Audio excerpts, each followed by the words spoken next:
এই যে হচ্ছে আমাদের রান্নি, আর এখানে রান্না হচ্ছে এই যে চিকেন। কত কিলো চিকেন হতে পারে বৌদি বলো তো? 10 কিলো।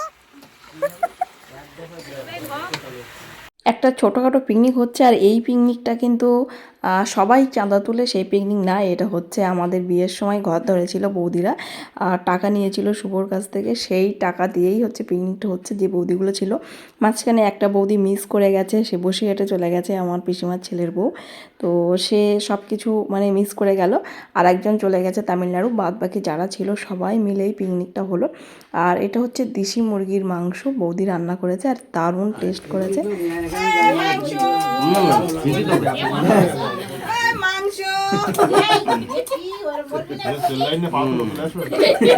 যদি হয় এখন মনে হচ্ছে ওদের জন্যই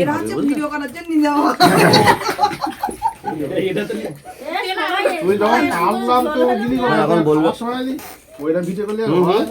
অনেক বছর পরে এরকম ছোটোখাটো একটা পিকনিক করে আমরা হাসি আনন্দ করছি, কারণ আগে প্রত্যেক বছর আমাদের ভীষণ বড় বড় পিকনিক হতো, সব পাড়ার যত দাদা বৌদিরা আছে, আর পিকনিকের সময় কিন্তু সবাই বাড়ি আসতো, যে যেখানে কাজ করুক না কেন।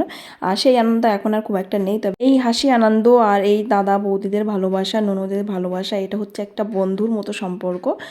সব সময় যে দাদা বৌদি ননদের সম্পর্ক আলাদা হবে সেরকম কোনো নাই, মানে যে সম্পর্কে মিষ্টতা থাকবে না সেরকম সম্পর্ক চাই না। এই সম্পর্ক যেন সারা জীবন আমাদের মধ্যে অটুট থাকে, এটাই অনেক বড় পাওয়া।